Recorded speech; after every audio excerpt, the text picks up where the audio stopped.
And now to the kidnapping making headlines across the world. 4 Americans taken at gunpoint in Mexico. Today we learned 2 of them were killed.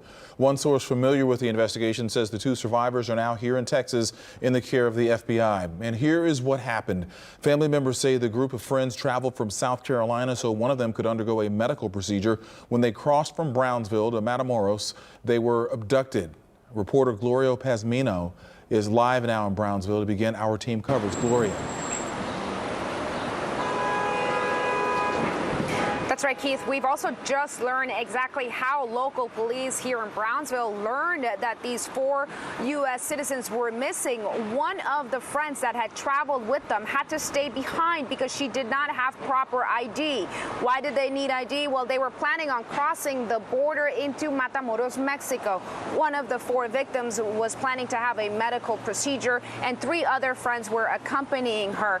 As you said, 2 of them tragically have lost their lives, and 2 others are recovering in an area hospital. Authorities believe this was a case of mistaken identity. An investigation is underway.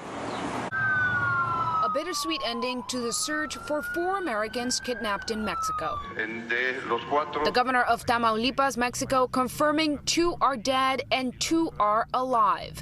A U.S. official familiar with the investigation says the group was found at what appears to be a medical clinic in the border city of Matamoros. Ambulances and security personnel are giving medical support to the survivors. Video of the kidnapping is troubling.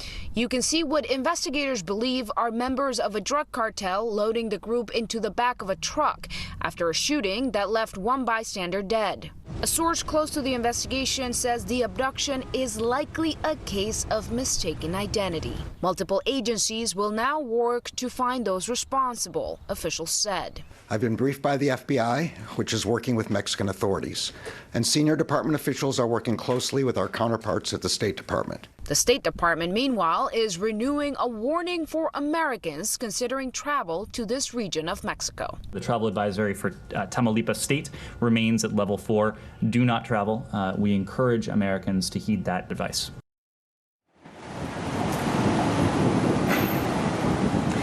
Now, Keith, you can see behind me just how active this border crossing is. All day I've watched people go across. Thousands of people cross the border here every day. I spoke with the local spokesperson for the police department here in Brownsville, who told me that it is very common for this border community to travel into Mexico for things like medical procedures or even just to see friends and family.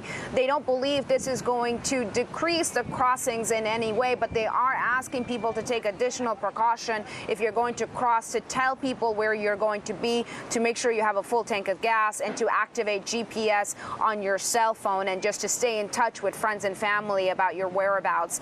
This is a border community that it's a part of life to cross the border, but certainly a community that has been shaken by the tragic events this week. Some helpful advice there. Gloria Pazmino there near Brownsville. Thank you so much. Well, speaking of, if your spring break plans include a trip to Mexico, listen up. Federal authorities are now advising you not to travel to certain parts of Mexico as a result of those kidnappings. If you have to, they strongly suggest you follow the recommendations that they're laying out. Andy Sirota live in the newsroom with our team coverage. Andy?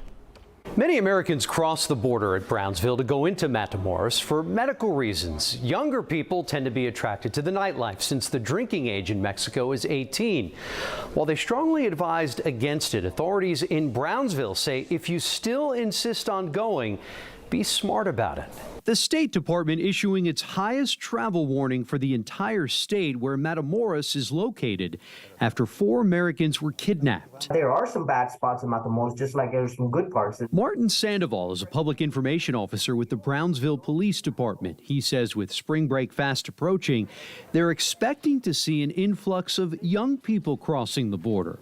While they strongly advise against it, they're urging those who choose to go to play it safe. If you do tend to go over there, go in a large group, do not leave anyone behind, and do not get intoxicated to the point where you cannot function. And don't travel to areas you're not familiar with. Keep your cell phone fully charged, and if you're traveling by vehicle, make sure your gas tank is full. Make sure people know where you're going. Make sure that you plan accordingly. Do not deviate from your plan. Local law enforcement in the areas covered by the travel advisory may have limited capacity to respond to crime. And be aware you are subject to Mexico's laws and legal system. Yes, this unfortunate incident happened, but it does not define the country as a whole. You can also enroll in the Smart Traveler Enrollment Program, or STEP, to receive alerts to make it easier to locate you in an emergency. Andy Sirota, KPRC 2 News.